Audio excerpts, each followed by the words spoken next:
Hi everyone, how you doing? It's time for the PDG Advertising Podcast with me, Peter Doak, and this is, episode 15 of the PDG Advertising Podcast, and today is Thursday, the 9th of May 2019. Notice my hesitation there. Could be said that I don't know what day it is, but every day we're so focused on advertising that we just don't really sit and think that it's Thursday all day. But anyway, let's get into it. So things got real on one of our calls this morning. I had a call with really valued customer based in London, and it was our customer that we had got that astronomical return on investment for. And he was very kind about the podcast, saying that he was listening to it. And if you are listening now, Jason, thank you. It made my day today, so thank you for that. So something came up today, and in terms of online advertising, this is super, super important and really important for PDG advertising to double check things. And double checking things is definitely a part of our process here.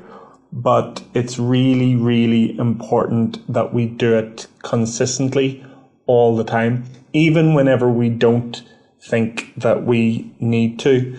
I guess whenever we create a piece of work, an example might be and look, we're going to be really real today, and I'm going to call myself out on my own error and my own mistakes. I think that's very important to be really honest about what we do. And today, or yesterday even, we have a customer, and you're probably getting the message now that we have certain things that we do for each of our customers, and one of them is definitely a newsletter. So yesterday I created a newsletter for this customer, wonderful customer in the US, sells a food product, but it's also got a health angle to it as well. It's a wonderful product. It's a very interesting product. They actually sell tea. It's wonderful. But we introduced a newsletter. And interestingly, the customer was so keen on the newsletter that they've started doing a newsletter like every other day now. We've talked about cadence before and what adds value. And I don't know if every other day adds value, but that is yet to be seen. The reporting is good for this customer. They make a decent amount. They're very happy, and we're really happy, and I believe that we'll be able to scale them up quite high, very high actually. But what's actually important in this story is that I created an email for them myself. Only myself was involved in it, and I created this email, an email newsletter, and it had some of the stories from the week in it from the business.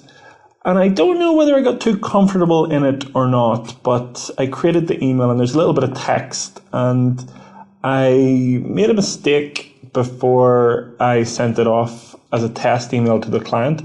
And I guess that's kind of a psychological check to send everything to the customer before it goes out. We're not necessarily looking for approval. We're more looking for, is this on brand? Is this good? Now, before it goes to the customer, it should definitely be proofed, or it should definitely have someone else's eyes ran over it. I guess I got a little bit overconfident and I sent the email off to the customer, and there were a bunch of issues with it in terms of typos, which is just careless. It's not a professional outfit.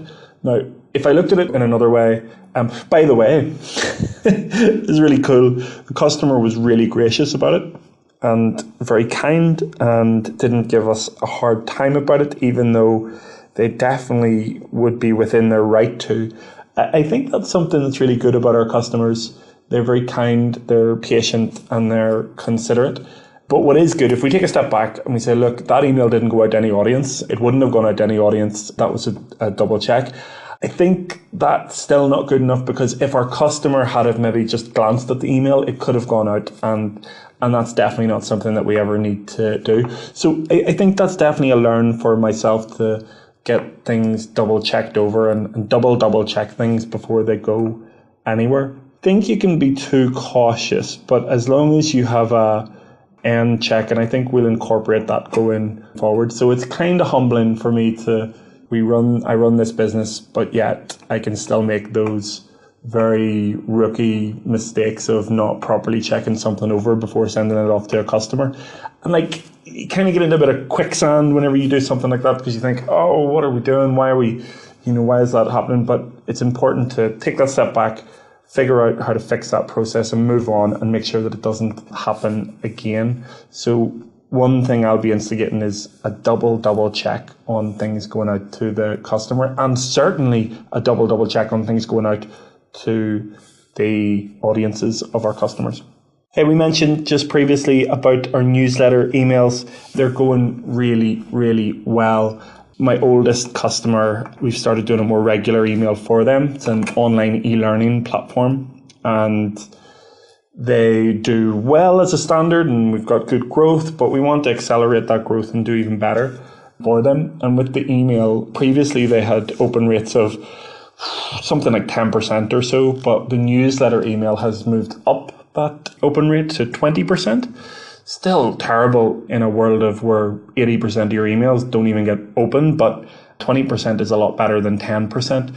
So I think those newsletters are going really strongly, and we'll be keeping up our PDG advertising one and also instigating them for all customers that come in. I think today on another call, we were going through, the different levels of the funnel, people coming in to start off with, the middle bit where people are retargeted, and the kind of knockout blow where people are, I was going to say made to purchase, but I suppose they are, but asked to purchase and driven to purchase. The emails are a very important part of that, but they don't work if the top of the funnel doesn't work. They don't work if there's nobody coming into the email queue. They don't work if people aren't being warmed up and retargeted with things. They might work a little bit, but it works better when everything is working holistically and in one large, moving, in sync train. I think if you use the train analogy, if each of the carriages were moving in different ways, nothing would go anywhere. So there are certain moving parts here, and we will display those over the course of the next month in these podcasts, in our content on Instagram, on Facebook, on Twitter, and on LinkedIn.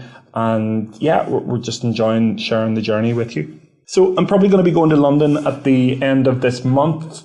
I will be visiting the DocuSign headquarters. There is an event happening there, and we're really looking forward to attending it.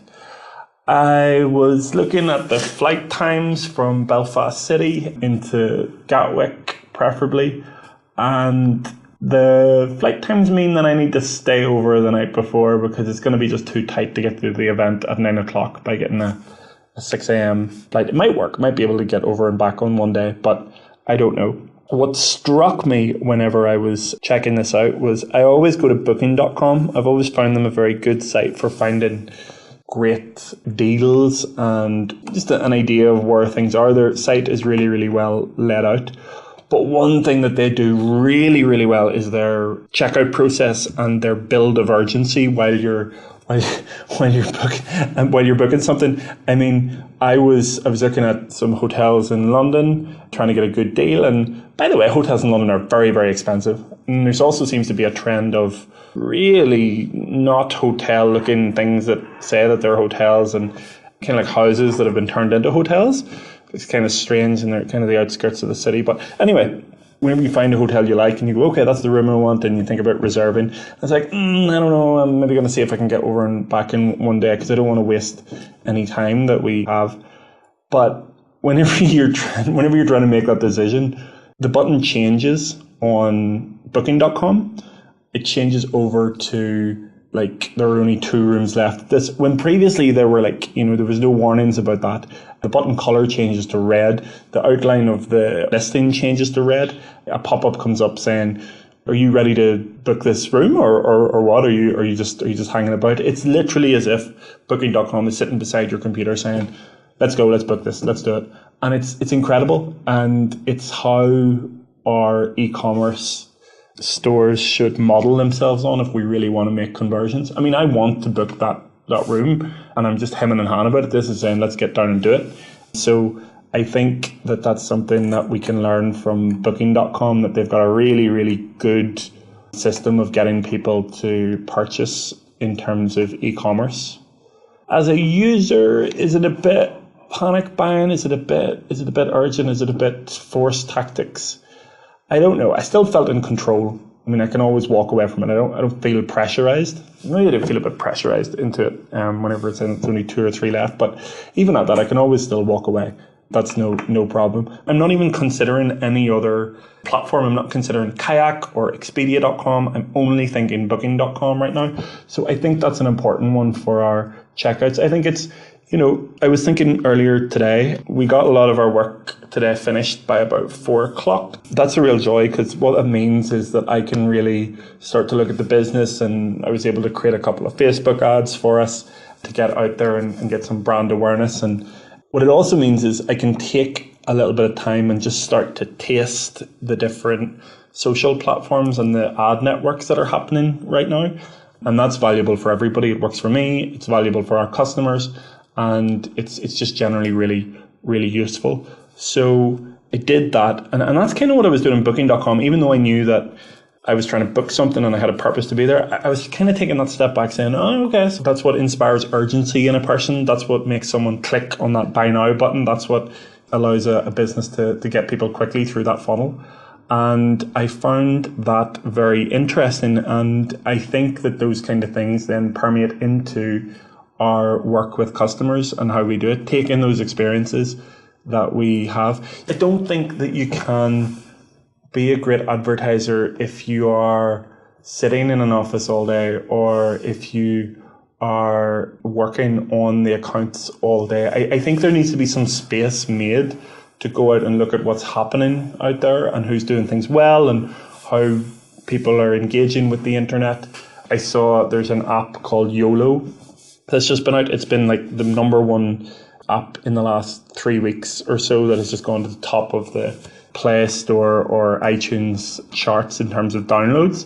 We're going to check that out. I don't know what it is, something to do with Snapchat, but we're going to check it out and see what it's about.